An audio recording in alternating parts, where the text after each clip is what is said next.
நான் பேர் சுரேஷ், தலச்சங்காடு ஊர். 2024 என் மனைவி நானும் கலப்பு திருமணம் பண்ணியிருக்கோம். அது வேலை வாய்ப்பு என்னன்னு சொல்லிட்டு இங்கே மனு கொடுக்க வரும்போது கிரிஜா கருவேற்கரை மேலே இவர் அந்த பொம்பளைங்க நின்றுக்கிட்டு எங்களை கூப்பிட்டு விசாரித்தாங்க. அப்போ இது மாதிரி சொன்ன உடனே சரி வாங்க நான் உங்களுக்கு வேலை வாங்கி தரேன்னு சொல்லி அங்கே அழைச்சிட்டு போய் எங்களுக்கு ஆசை வார்த்தை காட்டி 4 லட்சம் பணம் வாங்கிட்டு ஏமாற்றிட்டாங்க. அதுக்கு பிறகு அவங்க ஏமாற்றிட்டாங்கன்னு தெரிஞ்சு நாங்கள் கலெக்டர் ஆஃபீஸில் அங்கங்கே மனு கொடுத்தவொடனே அவங்கள அரெஸ்ட் பண்ணி கைது பண்ணி ஜாமீனில் வெளில வந்துட்டாங்க. ஆனால் 2 வருஷத்துக்கு 3 வருஷம் ஆயிடுச்சு, இன்ன வரைக்கும் என்ன ஏதுன்னு எங்களை கூப்பிட்டு எதுவும் விசாரிக்கவும் இல்லை. அதன் பிறகு எப்படியாவது வெளிநாடு போய் சம்பாரித்து இந்த கடனை அடைக்கலான்னு சொல்லிட்டு உள்ள இடத்த நகை எல்லாத்தையும் விற்றுட்டு திரும்ப என்ன பண்ணலாம் வெளிநாடு போகலான்னு சொல்லிட்டு இங்கே மாப்படிகளில் சிவகுமார்னு ஒருத்தட்ட 4.5 லட்ச ரூபா பணம் கொடுத்தார். அவரும் என்ன பண்ணார், ஏமானத்தை வாங்கிட்டு அவர் வெளிநாடு ஓடி தப்பிச்சிட்டாரு.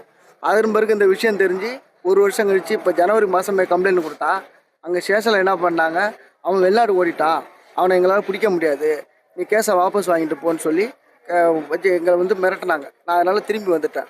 அதுக்கு பிறகு கலெக்டர் ஆஃபீஸில் மனு கொடுத்து டிசிபியில் எஸ்பி ஆஃபீஸில் மனு கொடுத்து விசாரித்து எஃப்ஐஆர் போட்டாங்க. அதுக்கும் நாம் 4 மாதம் அலைஞ்சி மே மாதம் எஃப்ஐஆர் போட்டாங்க. எஃப்ஐஆர் போட்டு 2 மாதம் ஆகுது, இன்ன வரைக்கும் என்ன ஏதுன்னு ஒன்றும் கேட்கவே இல்லை. ஆனால் அவன் அந்த ஊர்லாம் சுற்றிக்கிட்டு இருக்கிறான். ஆனால் அந்த ஊரை காலி பண்ணிட்டு போயிட்டான், என்ன ஏதுன்னு கேட்க மாட்டாங்க. நான் 8 லட்சம் பணத்தை கொடுத்துட்டு 3 பசங்களை வச்சுட்டு நான் சாதாரண கூலி தொழிலாளி, நான் கஷ்டப்படுறேன். எனக்கு இன்றைக்கி ஒரு முடிவு தரணும், இல்லைனா என் மனைவி என் பசங்களோடு சேர்ந்து என் உயிரை மாற்றிக்கிறத வரை எனக்கு வேறு வழி எதுவும் தெரியல.